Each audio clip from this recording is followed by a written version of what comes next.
అంటే ఒకవేళ రాధిక అసలు ఇంకా నాతో కావడం లేదు, ఇన్ని సంవత్సరాలు నేను పేరెంట్స్ని వదిలేసి ఉన్నా, బయట జనాలు చెప్తేనే నేను వింటున్నా, సో నాకు చూడబుద్ధి అవుతుంది ప్రసాద్, నీ వల్లనే అవుతుంది అని చెప్పేసి ఒకవేళ బాగా ఏడ్చి సో తను అంటే వచ్చి బతిలాడడం ఏదైనా చేస్తే వాళ్ళ ఇంటి ముందుకు వెళ్ళి మీరు నిలబడతారా ఇద్దరు కలిసి?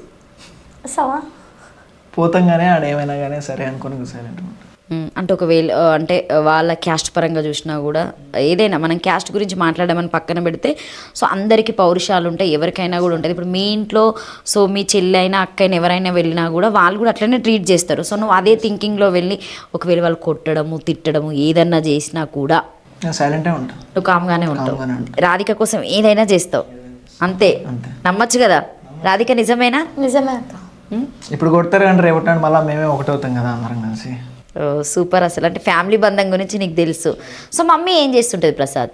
మమ్మీ నార్మల్గానే ఏం లే, వర్క్ ఏం లే, నార్మల్గా ఇంకా నాకు వచ్చిన పైసలే అంత ఎంత పంపిస్తాను. ఓకేనా ఆర్థికంగా? ఓకేనా మీరు? అంతా ఫైన్, అంతా ఫైన్. డాడీ అంత ముందుకు ఉన్నప్పుడు ఏం వర్క్ చేశారు? అదే కాంట్రాక్ట్ ఫీల్డ్. కాంట్రాక్ట్ ఫీల్డ్ అంటే సెటిల్, ఓకే, తినడానికి ఆర్థికంగా అన్ని విధాలుగా ఓకే. ఇప్పుడు అక్క పెళ్ళి అయిపోయింది, సో బాధ్యతలన్నీ నీయే. సో అందుకే 6 years పెట్టుకున్నారు. 6 years జర్నీ ఎలా ఉంటుంది అనేది పక్కన పెడితే మాత్రం ఉన్నంత వరకు హ్యాపీగా ఉండాలి ఆమెతోని. నీది అదే గోల్ అంతే. తర్వాత ఏదైనా నాకు తెలియదు అక్క అంటావు, అంతేనా?